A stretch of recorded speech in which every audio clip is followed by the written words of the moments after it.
السلام علیکم ورحمۃ اللہ وبرکاتہ۔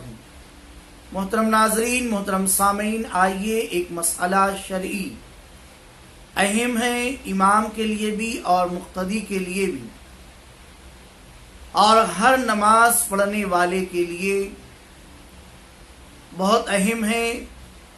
کبھی کبھار ایسا ہوتا ہے کہ ہمارے جسم پر جہاں ہم اعضائے وضو سمجھ جائیے کہ جن جگہوں پر وضو کے دوران پانی پہنچایا جاتا ہے، کبھی اس پر زخم آ جائے یا پلاسٹر آ جائے اور پٹی باندھی ہوئی ہے کہ اس کو کھول نہیں سکتے، یا پلاسٹر ہے اس کو کھول نہیں سکتے، تو اس پر ہمیں مسح کرنا پڑتا ہے۔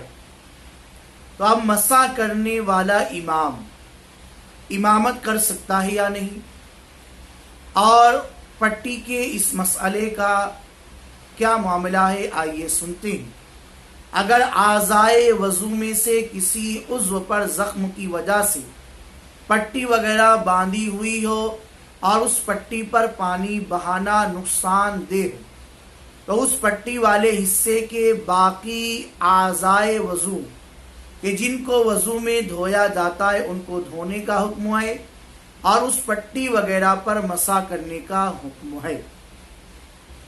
اور زخم وغیرہ پر عذر کی وجہ سے پٹی وغیرہ پر مسح کرنے والا ایسا ہی ہے جیسے اعضاء دھونے والا ہو، اس لیے کہ عذر کی وجہ سے مسح کرنے والا دھونے کے قائم مقام ہے۔ لہٰذا اگر زخم پر بندھی پٹی پر مسح کر کے امام صاحب نماز پڑھائیں تو نماز اور امامت کی دیگر شرائط و ارکان پائے جانے کی صورت میں اس امام کے پیچھے مکمل وضو کرنے والوں کی نماز ہو جائے گی۔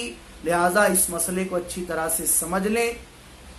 مزید آپ سمجھنا چاہتے ہیں، ڈسکرپشن میں واٹس ایپ نمبر ہے، میسج کر کے معلومات حاصل کر سکتے ہیں۔ ویڈیو کو ضرور لائک کریں اور دوسروں تک اس کو ضرور پہنچائیں تاکہ یہ صحیح مسئلہ لوگوں کو معلوم ہو جائے۔